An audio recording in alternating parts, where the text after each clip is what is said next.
Muy buenas tardes. Vamos a empezar con el segundo día de la clase de la materia Derecho Electoral. El día de hoy vamos a platicar sobre democracia y representación.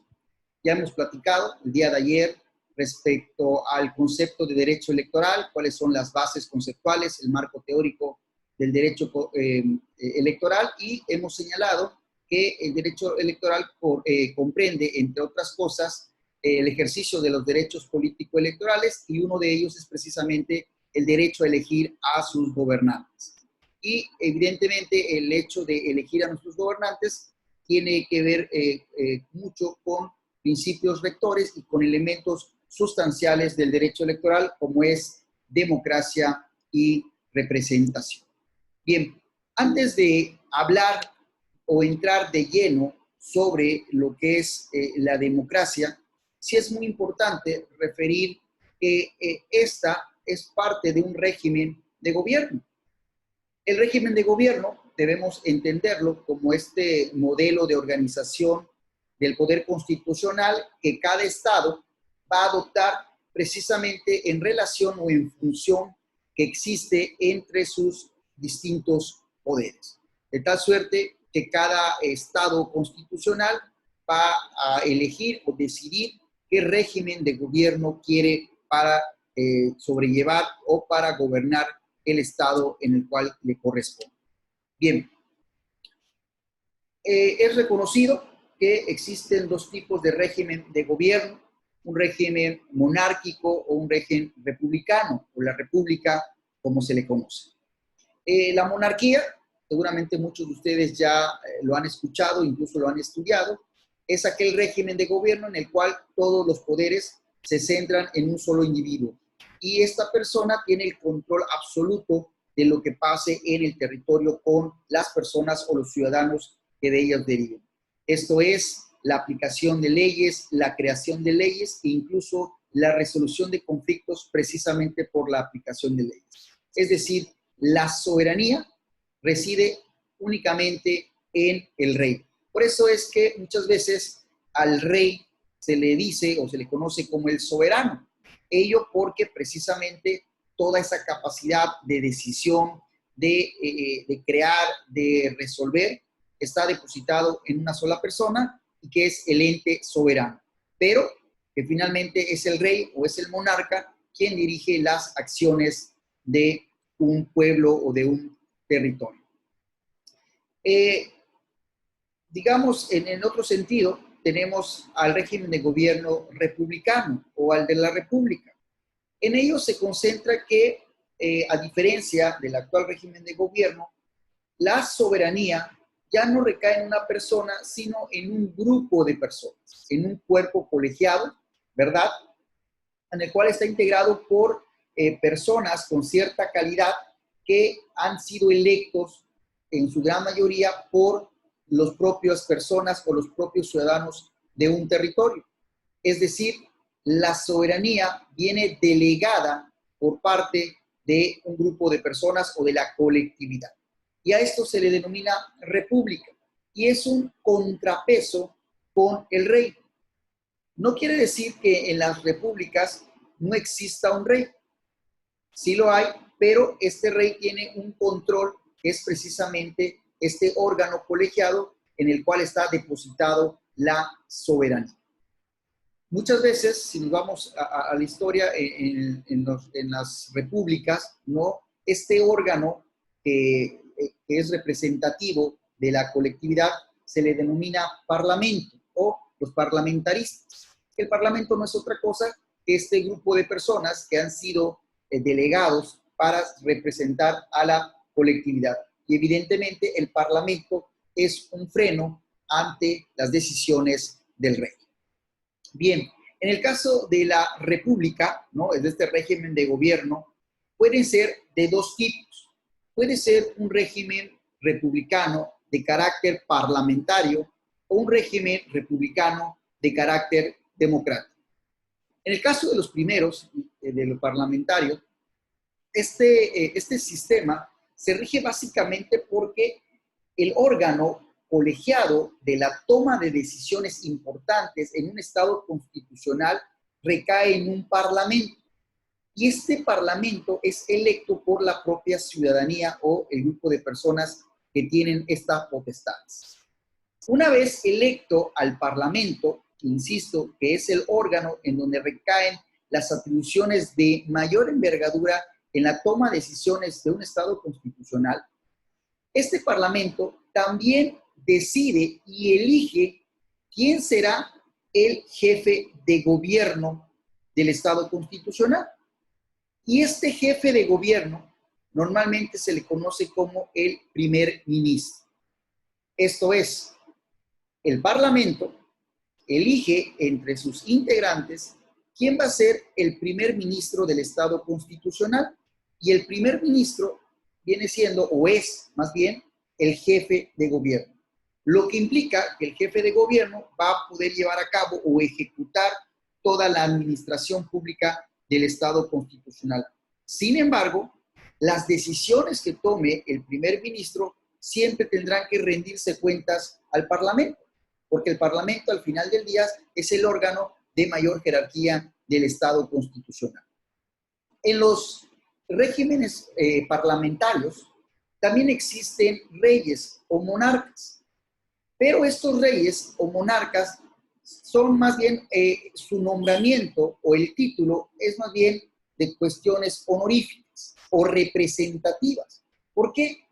Dado que el rey en estos términos es el jefe del Estado, lo que implica que ante los demás países va a ser el representante, pero no es un representante meramente político, un representante meramente honorífico o administrativo.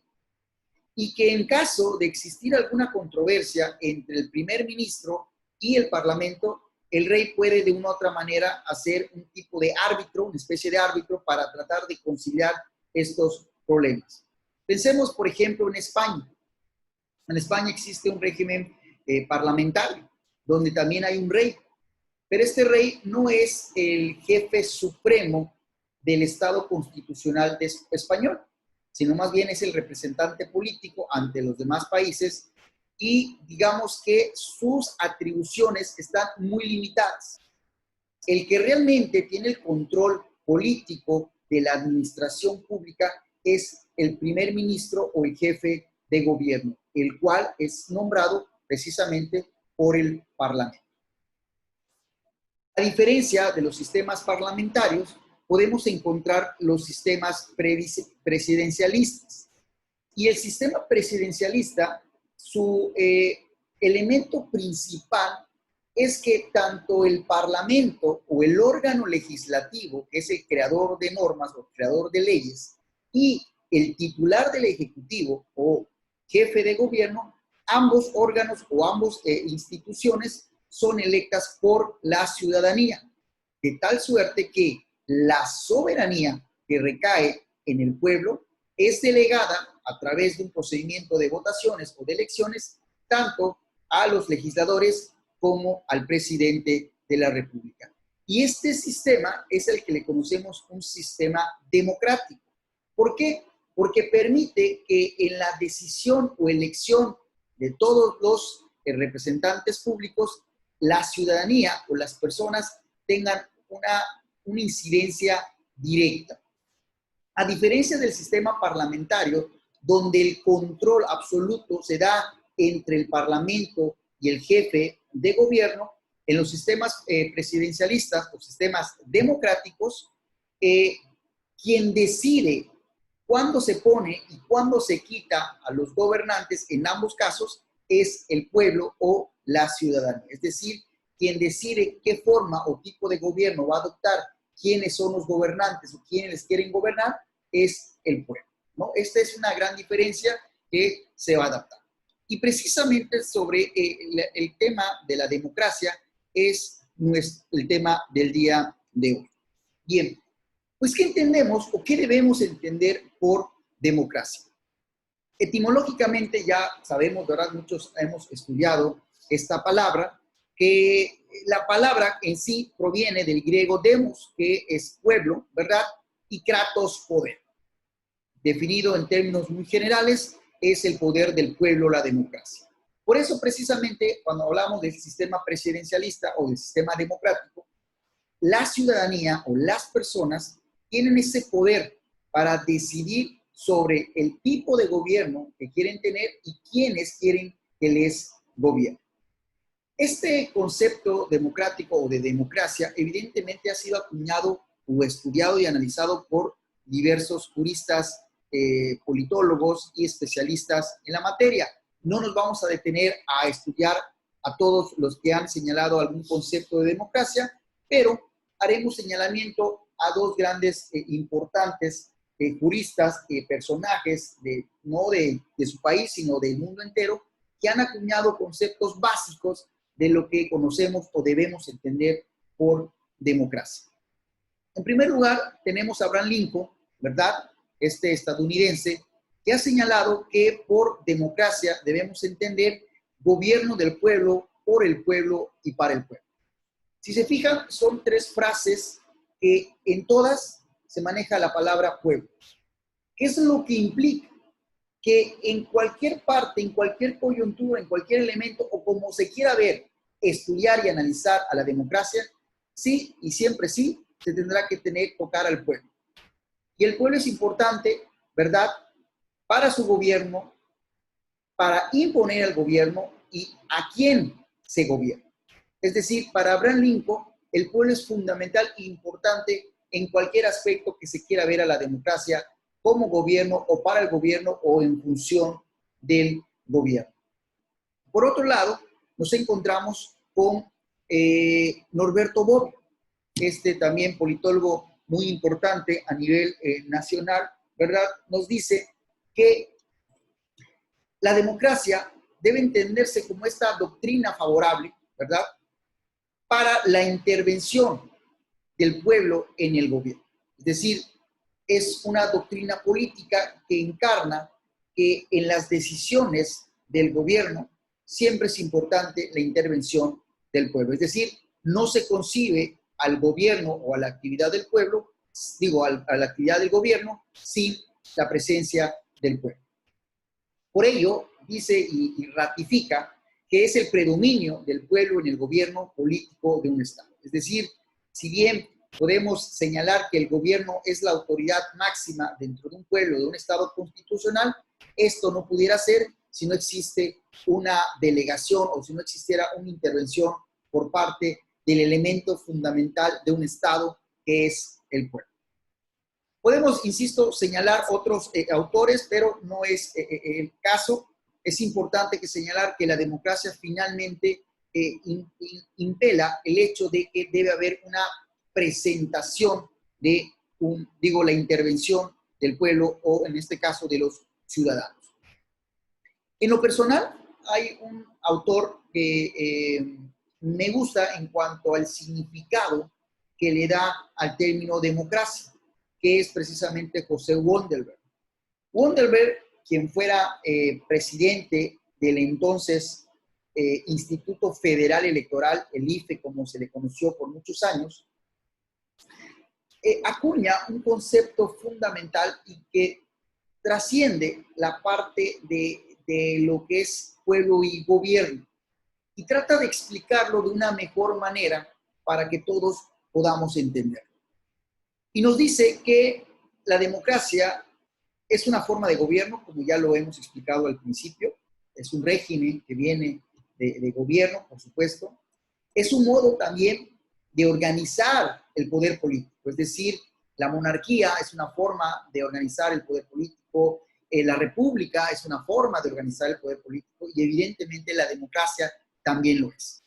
Pero lo más importante en esta organización o en esta forma de gobierno es que lo decisivo es que el pueblo no es el objeto que gobierna, sino más bien es el sujeto de gobierno. ¿Qué significa esto? Significa que, por ejemplo, si pensamos nosotros en un objeto, ¿verdad? Los objetos tienen la particularidad de que no se pueden mover si no existe una fuerza que los haga moverse de un lugar a otro. ¿Ok? Si agarramos un lapicero, si agarramos una computadora, si agarramos un libro o cualquier objeto y los dejamos en un lugar determinado, estos no se van a mover hasta que exista una fuerza exterior que haga que se mueva. Puede ser evidentemente una fuerza humana, una fuerza natural.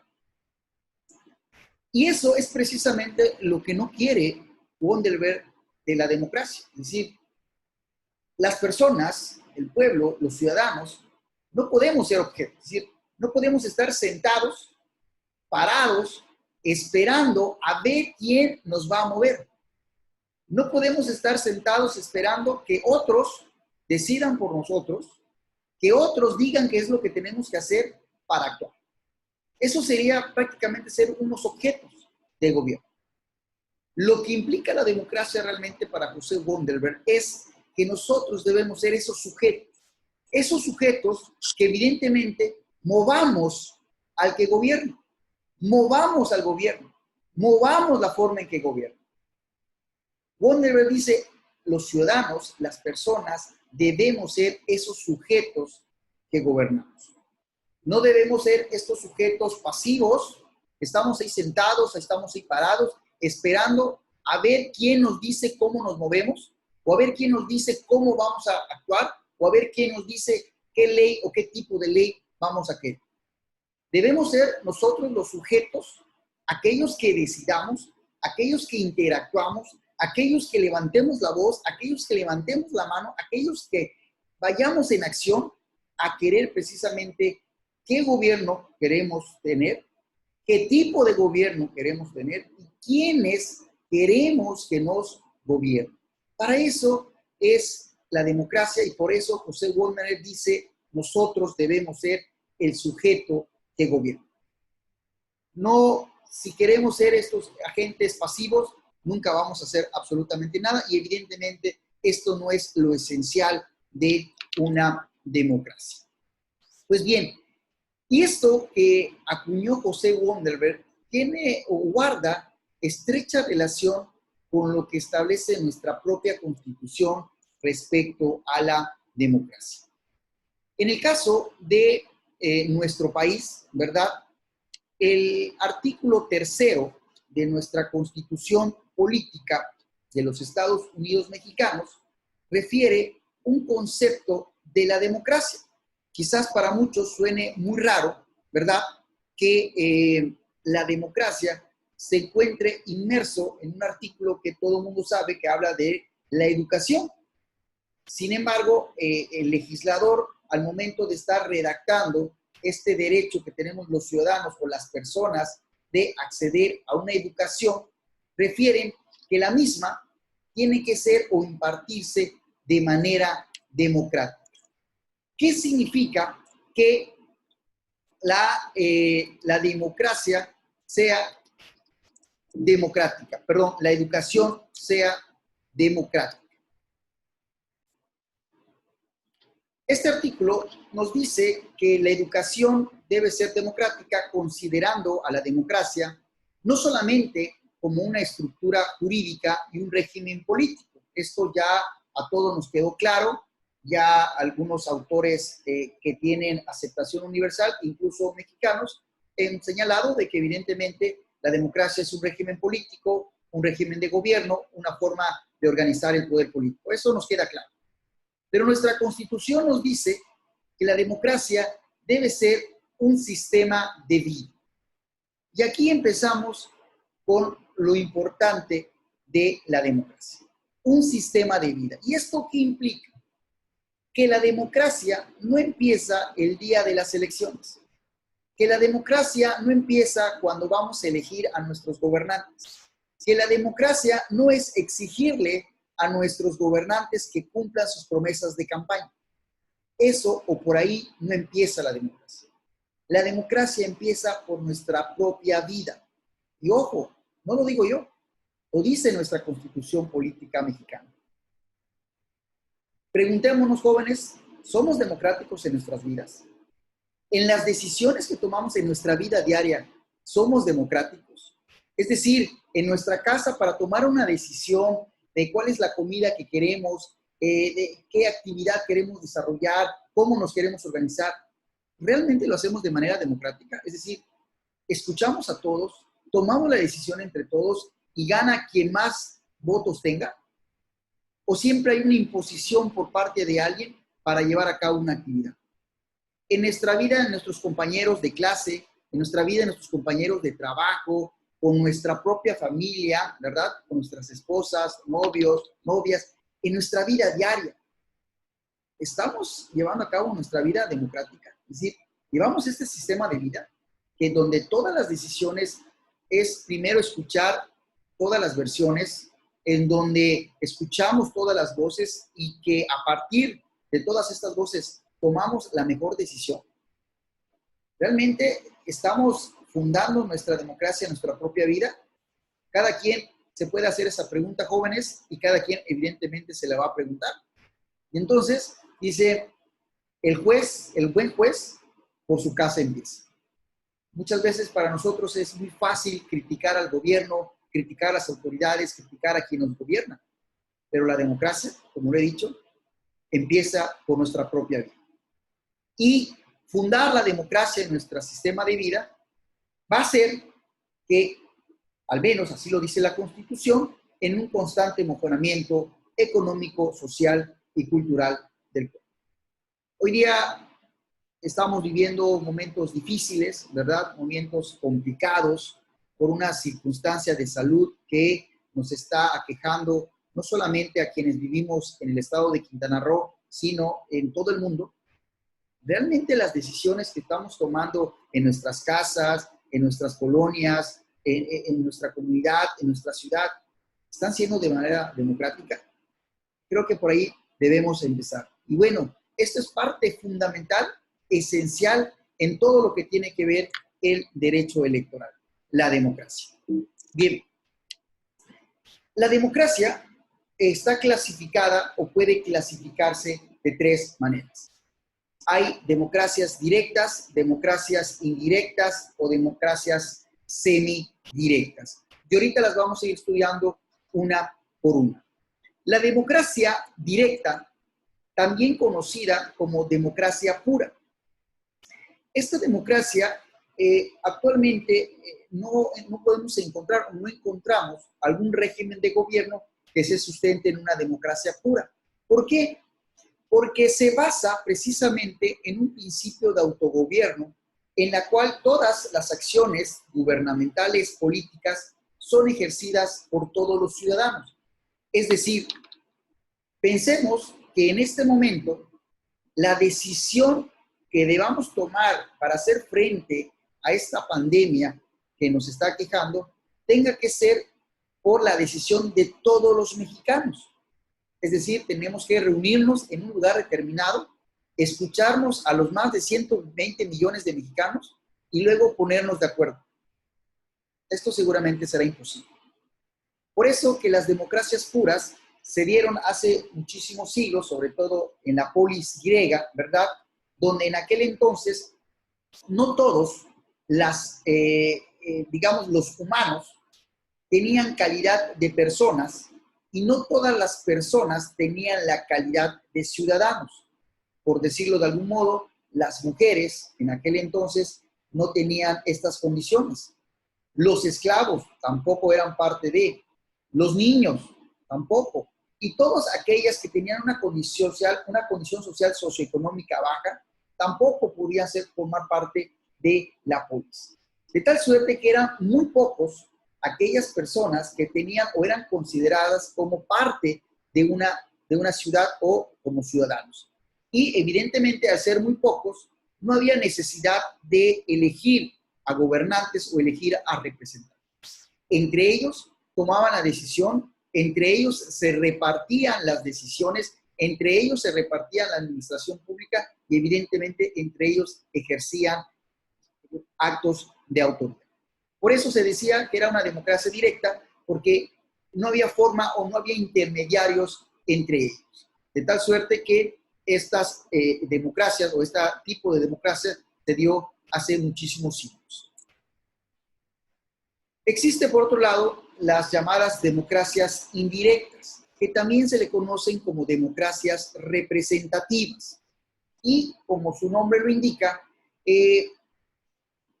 la representatividad o este tipo de democracias deriva precisamente que la actividad que va a desarrollar los gobernantes, esta actividad política, se lleva a cabo a través de entes o figuras que fueron previamente electas como sus representantes. Es decir, dicha actividad política del pueblo se va a desarrollar a través de sus representantes. Y para hacer efectiva esta democracia representativa, se necesita de tres elementos o tres principios fundamentales. Primero, que exista una división o separación de poderes. Y hoy día sabemos que esta división de poderes la encontramos en un poder judicial, en un poder legislativo y en un poder legislativo. ¿Qué implica esto? Que cada uno de estos poderes tiene ciertas atribuciones específicas y las cuales no puede controvertir con las que tienen los demás y tampoco pueden imponer o intervenir en las actividades de los otros poderes. De tal suerte que el poder legislativo se crea o se faculta para normar o crear leyes. El poder ejecutivo, su función principal es precisamente la ejecución de esas leyes, y el poder judicial, la resolución de conflictos entre particulares o entre particulares y el Estado, precisamente por la inaplicación o la no aplicación de esas normas, ¿verdad? Esta división de poderes se hace necesario en estas democracias representativas. También se necesita un sistema de partidos, y este sistema de partidos, ya lo vamos a ver más adelante, puede ser unipartidista, bipartidista o multipartidista. Como quiera que sea, en las democracias se necesitan de las presencias de estas estructuras institucionales que son los cauces legales precisamente para hacer efectivo que una persona, que un ciudadano pueda llegar al poder político. Y finalmente se necesita de sistemas electorales, es decir, procedimientos mediante el cual a través del voto o del sufragio se puede elegir a unas personas para que sean representantes de esta colectividad. En estas democracias representativas o la democracia indirecta, como también se le conoce, insisto, deben tener o coincidir tres grandes principios: división de poderes, un sistema de partidos y un sistema electoral. Esto es, la separación de quienes nos gobiernan, la existencia de los partidos políticos y evidentemente este procedimiento mediante el cual nosotros a través del sufragio decidimos o elegimos a nuestros gobernantes. De tal suerte que tenemos dos grandes democracias directas donde entre ellos mismos se deciden cómo se va a gobernar, democracias representativas o indirectas que existe una representatividad para precisamente desarrollar la actividad política. Y finalmente tenemos la democracia semidirecta. Y la democracia semidirecta lo que hace precisamente es conjuntar una parte de la democracia directa con otra parte de la democracia indirecta y hacer, digamos, un híbrido para poder llevar a cabo la actividad política. ¿Qué significa ello? En el caso de la democracia representativa, lo que adopta es precisamente esta parte de la representatividad o de la delegación de la voluntad. En las democracias semidirectas también existen elecciones, también existen separación de poderes, también existen partidos políticos y también existe este procedimiento mediante el cual los ciudadanos eligen a sus representantes. Sin embargo, estos representantes, cuando ya están en el poder, permiten o facilitan la intervención del pueblo en todas las actividades legislativas, gubernativas o constitucionales o jurisdiccionales. ¿Esto qué significa? Que si bien en las democracias semidirectas hay representantes, estos llevan a cabo diversas acciones o instituciones jurídicas para permitir precisamente que el pueblo de manera directa participe en estas tomas de decisiones. Y existen diversas formas de manifestarse de manera directa por parte del pueblo. Puede ser a través de un referéndum, puede ser a través de una iniciativa popular, puede ser a través de un plebiscito, de una revocación popular, o como también la conocemos como una revocación del mandato, o también puede ser a través de la apelación de sentencias. ¿Qué significa ello? Que evidentemente cuando el gobierno o el legislador, por ejemplo, quisiera llevar a cabo alguna acción, reformar alguna ley o llevar a cabo algún acto de gobierno, pues lo primero que tiene que hacer es preguntarle al pueblo a través de estos mecanismos de participación ciudadana, y es el pueblo quien decide qué es lo que se va a realizar. Pensando, por ejemplo, en una iniciativa popular, a lo mejor hoy día en nuestro país está el tema, por ejemplo, del aborto. Hay muchas personas que están a favor de esta iniciativa y otras en contra. Si pensamos en una democracia semidirecta, lo que harían en esos poderes legislativos es voltear al pueblo, voltear a la sociedad y preguntarles qué quieren hacer con este tema, si quieren que se legisle o que no. Si, por ejemplo, pensamos en una acción de gobierno, tenemos una cantidad de dinero o tenemos un terreno y que no sabemos qué construir en ese terreno o no sabemos en qué utilizar este recurso público, ¿qué podrían o qué hacen en las democracias semidirectas? Voltear al pueblo a través de un referéndum, a través de una consulta popular, a través de un plebiscito, preguntarle si quieren o no que se lleve a cabo la actividad o qué tipo de acto de gobierno quieren que se lleve a cabo.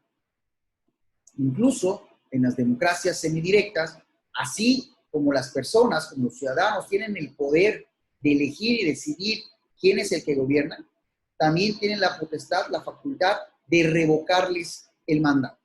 De tal suerte que quien gobierna siempre tiene que estar volteando a ver a la ciudadanía, al pueblo, porque así como lo puso, así también lo puede quitar.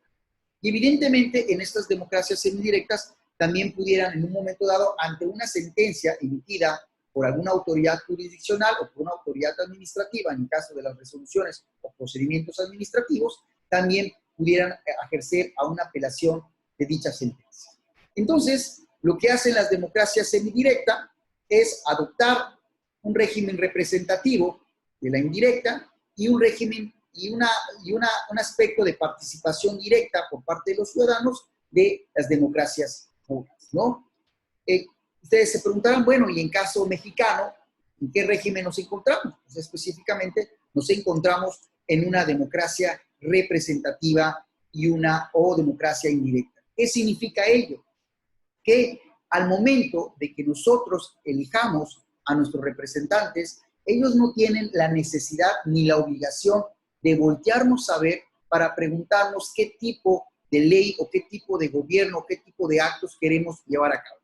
Precisamente el elemento esencial dentro de las democracias indirectas es que esta legitimidad de la representación política se da precisamente ante el acto del voto o de las elecciones. Una vez que hayamos electo a nuestros gobernantes, ya no hay forma de quitarlos y evidentemente no hay forma, al menos de manera obligatoria, de que volteen a ver hacia nosotros para preguntarnos qué queremos hacer o qué no queremos hacer. Es evidente que en algunos casos, como el caso mexicano, existen algunos elementos como el plebiscito, como el referéndum, como la apelación de las sentencias, en algunos casos la iniciativa popular, pero ojo, no está tan flexible como en las democracias semidirectas. Y en algunos casos, tengo que decirlo, ni siquiera las decisiones que se tomen en un plebiscito o en un referéndum son obligatorias para que se tomen en cuenta por parte de los gobiernos. Es decir, no los vinculan de manera directa en el ejercicio de esta función. De tal suerte que México sí, a lo mejor estamos dando pasos cortos, quizás, para transitar una democracia semidirecta donde el pueblo tenga una forma de participación más directa en la toma de decisiones. En algunos casos, digamos, vamos hacia adelante, de repente nos regresamos, bueno. Pero finalmente, como está estructurado nuestro actual régimen de gobierno, es en una democracia representativa. Pues bien, estos son los tres tipos de democracias: directa o pura, indirecta o representativa y democracia semidirecta. Bien, y esta democracia de la que hemos platicado, sobre todo la democracia representativa, tiene una estrecha vinculación con lo que conocemos como la representación política. ¿Y qué es una representación política? Es precisamente la delegación de la voluntad para constituir órganos del Estado. En su gran mayoría, ustedes son estudiantes de Derecho, ¿verdad? Y que seguramente muchas veces han escuchado la palabra representante legal, que no es otra cosa que darle la autoridad, la facultad o delegarle a otra persona para que en nuestro nombre y nuestra representación actúe. Esto es, le damos la facultad a un licenciado en Derecho o alguna persona que queremos que nos represente, por ejemplo, en un juicio, para que él pueda presentarse ante un juez precisamente a llevar todo el procedimiento e incluso actuar en audiencias públicas frente a un juez. Y es evidente que esas decisiones que en ese momento tome nuestro representante legal o nuestro abogado o licenciado en Derecho, representante o fiscal, evidentemente esas decisiones también nos van a vincular de manera directa. Es decir, que la decisión que tome el juez respecto a esa declaratoria o esas manifestaciones que haga nuestro representante nos va a beneficiar o nos va a perjudicar de manera directa. Lo mismo pasa con la representación política. Evidentemente nosotros en la representación política no firmamos un papelito, no firmamos un contrato, ¿verdad?, en el cual estamos cediendo esta representación política, esta representación legal a alguien. Sin embargo, este contratito o este procedimiento en el cual delegamos la voluntad a otras personas, las hacemos mediante el procedimiento de votaciones. Es decir, el día en que nosotros vamos a elegir a nuestros gobernantes, ese día estamos delegando nuestra voluntad. Y ojo, esta delegación la hacemos todos los quienes nos encontremos y que tengamos atribuciones para poder votar en una demarcación territorial. De tal suerte, por ejemplo, pensando en una elección de un gobernador, en el caso de Quintana Roo, todos los ciudadanos quintanarroenses, ¿verdad?, que cumplan con los requisitos que establece la ley, tendrán la obligación y el derecho de elegir al gobernador. Habrá gente, personas, ciudadanos, que vayan y cumplan con esa obligación y depositen su voto en la urna. Algunos de ellos, efectivamente, por quien votó, es el que resultó electo. Algunos otros no fue la persona por quien votó. Y otros más ni siquiera fueron a votar, se abstuvieron de ir a las urnas, sea por decisión propia o sea por una incapacidad física o laboral o lo que fuera. No importa en cuál de los estatus nos encontremos, es decir, no importa si nosotros votamos por el actual gobierno, no importa si votamos por una persona diferente a la que nos gobierna, o no importa si no fuimos a votar. En cualquiera de las tres manifestaciones, delegamos nuestra voluntad a unas personas precisamente para constituir órganos de gobierno o órganos del Estado. Estas personas van a actuar en nombre de nosotros, en nombre del pueblo o de los ciudadanos. Estas elecciones o estas votaciones, lo que va a hacer es precisamente legitimar este poder de manera directa o de manera indirecta. Es decir, el propio electorado, vote o no vote a favor de la persona que gobierna o ni siquiera vaya a votar, está delegando o está legitimando de manera directa o de manera indirecta. ¿Por qué? Y lo vamos a explicar más adelante. Nuestro régimen político en materia electoral está construido a partir de un principio que se denomina de mayoría relativa. ¿Y qué significa esto? Que en las elecciones va a ganar quien más votos tenga. De tal suerte que no hay necesidad de voltear a ver cuántas personas no fueron a votar, sino al momento de tomar la decisión de quién ganó, va a ser a partir de las personas que fueron a votar. ¿Qué sucedió con aquellas personas que no fueron a votar? Lo único que hicieron fue trasladarle o confiarle su decisión por quién votar a aquella minoría o a aquel grupo de personas que sí fueron a votar. Esto es precisamente la representación política. Evidentemente, quienes lleguen al poder, quienes lleguen a ser nuestros representantes en los diversos órganos de gobierno, pues lo primero y el objetivo principal que deben buscar es precisamente servir a esta colectividad, servir a la sociedad buscando en todo momento un bien común. ¿Qué va a pasar en el caso de las democracias representativas o qué pasa en las democracias representativas? Es que precisamente al delegarles nosotros la voluntad a este cuerpo colegiado, a este cuerpo de personas o cuerpos del Estado, ellos lo que hacen es interpretar a su juicio cuál es el mejor beneficio que le puede producir a la colectividad.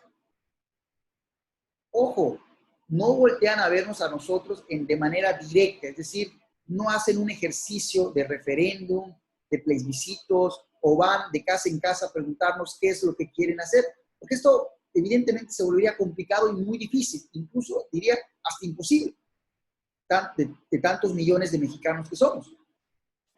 Precisamente hay un procedimiento en el cual nosotros decidimos, en teoría, de manera razonada, a quién vamos a elegir y consideramos que es la mejor persona que puede llevar a cabo precisamente esta actividad en la cual lo que va a hacer es buscar siempre el bien común.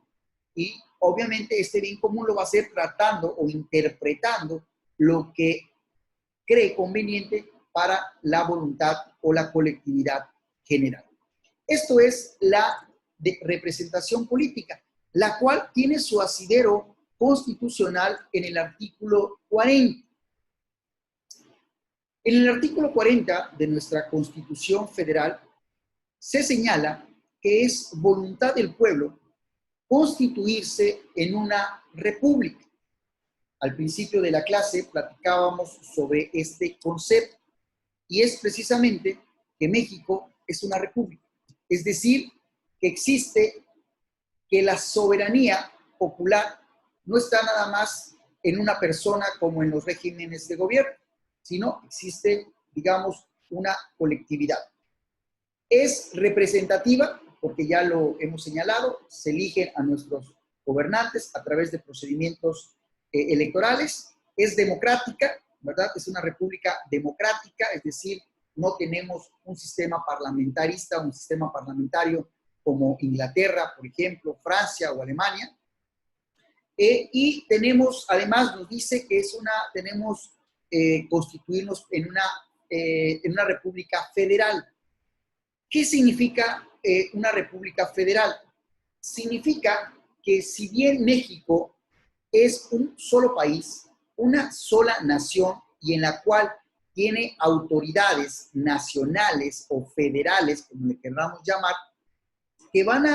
que tienen su jurisdicción o competencia en todo el país, autoridades jurisdiccionales, autoridades legislativas y autoridades ejecutivas. También cierto es que esta nación o este país se divide en diversas entidades o demarcaciones territoriales que nosotros la conocemos como estados de la República o entidades federativas. México, esta nación, está dividido en 32 demarcaciones territoriales y cada demarcación territorial está compuesta o configurada como un estado o una entidad federativa libre y soberana. Es decir, que para su régimen interior puede adoptar su propio gobierno, puede tener sus propias autoridades puede tener su propia forma de elegir a sus autoridades, puede tener sus propias normas o sus propias leyes. Al interior, cada estado de la República se gobierna o se autogobierna, de tal suerte que las leyes, autoridades o formas de gobierno que hay, por ejemplo, en Quintana Roo, no son las mismas que, por ejemplo, están en la Ciudad de México, o no son las mismas que están en Nuevo León, o en Jalisco, o en Baja California. Cada una de estas entidades federativas, así como las 32 existen en nuestro país, tiene su propio régimen interior. Esto es, sus propias leyes, sus propias autoridades, sus propios gobiernos, su propia demarcación territorial, evidentemente su propia población, ¿verdad? Sin embargo, y a pesar de que cada una es libre y autónoma y soberana, ¿verdad? Independiente de cada entidad federativa, lo cierto es que al final estas 32 se compactan o se unen en una federación, que es justamente lo que conocemos por este término, que es la unión de diversas entidades, en este caso las 32 entidades federativas. Por eso decimos que México es una república federal, porque está dividida en diversas demarcaciones territoriales, algunas grandes como Sonora, como Nuevo León, Coahuila, Chihuahua, algunas demarcaciones territoriales más pequeñas como Morelos, la Ciudad de México, Colima, ¿verdad? Sin embargo, cada una de ellas es libre, autónoma y soberana, pero que al final se compactan o se unen en una misma federación, las cuales están unidas para hacer lo que conocemos como la República Mexicana. Bien, este tema de la representación popular, digamos, su fundamento constitucional lo tenemos en el artículo 40 de nuestra Carta Magna. Y este artículo de representación política o representación popular pues tiene una vinculación estrecha con la palabra o el término soberanía. Ya explicábamos hace un rato, ¿verdad?, que en los regímenes monárquicos el soberano es el rey. ¿Por qué es soberano el rey? Pues porque en él recaen todas las decisiones. No hay forma de elegir a nadie. Las normas, las leyes, él las dicta. Las autoridades, él determina quiénes son las autoridades. La resolución de los conflictos, él señala o él determina o él resuelve los problemas. Por eso es que el soberano, en ese régimen de gobierno monárquico, pues el soberano es el rey, porque en él recae esa atribución, esa facultad. En cambio, en los regímenes republicanos, específicamente en los democráticos, ¿verdad?, la soberanía recae en todo el pueblo. Y por eso nuestra Constitución, en el artículo 39, señala que la soberanía originalmente reside en el pueblo. Y se dice que originalmente, porque como ya lo vimos, a través de una elección, nosotros delegamos esta voluntad o esta soberanía en cuerpos colegiados o cuerpos representativos. De tal suerte que todo el poder público, político, económico, social, cultural, dimana del pueblo, nace del pueblo y evidentemente se instituye para el beneficio del mismo pueblo. De tal suerte que, como yo lo he repetido en múltiples ocasiones en la materia de derecho administrativo, el fin último de la administración pública es precisamente el interés general, el interés común, buscar siempre el beneficio de la sociedad. Y es precisamente lo que buscan nuestros representantes. Buscar siempre beneficiar a la sociedad en general. Siempre, en todo momento, buscando que el bien común prevalezca sobre el bien particular. Esto es, los intereses privados o los intereses particulares o las afectaciones particulares siempre se van a medir en una balanza con el interés general. Y evidentemente este interés general tiene que tener mayor peso que el interés particular. Y bien, terminamos refiriendo o haciendo esta relación de soberanía con representación política en lo que nos refiere el artículo 41 de nuestra Carta Magna al señalar que el pueblo ejerce su soberanía por medio de los poderes de la Unión. Esto es, que esta soberanía, esta voluntad política, económica, cultural, que tiene el pueblo, que tienen las personas, al ser una república democrática y que adopta la democracia representativa o la democracia indirecta, lo que hace es precisamente que esta soberanía se transfiere a este cuerpo colectivo que le hemos denominado poderes de la Unión, que es el poder ejecutivo, el poder legislativo y el poder judicial, para precisamente desempeñar, ejecutar y hacer eficaz precisamente esta voluntad ciudadana.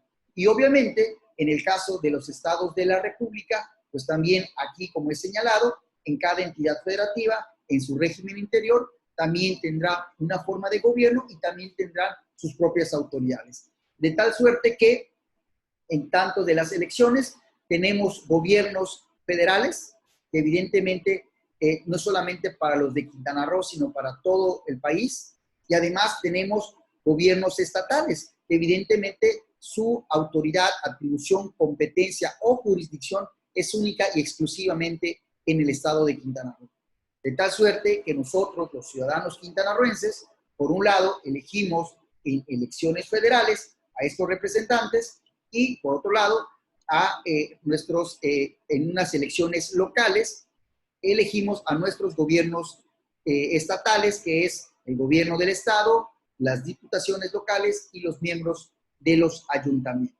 De tal suerte, insisto, para terminar con esta clase, decir que en México tenemos un régimen de gobierno republicano,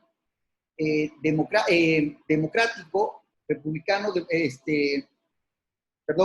un régimen republicano, un régimen democrático, un régimen republicano, y que adopta dentro de esta clasificación de la democracia indirecta o democracia representativa, ¿no? Que incide precisamente en que el pueblo, el ente soberano, que somos originalmente los ciudadanos, delegamos esta función a un grupo de personas para que en nuestro nombre y en nuestra representación lleven actos de gobierno. Pues bien, con esto damos por terminada la clase de hoy sobre el tema de democracia y representación. Muy buenas tardes a todas y todos.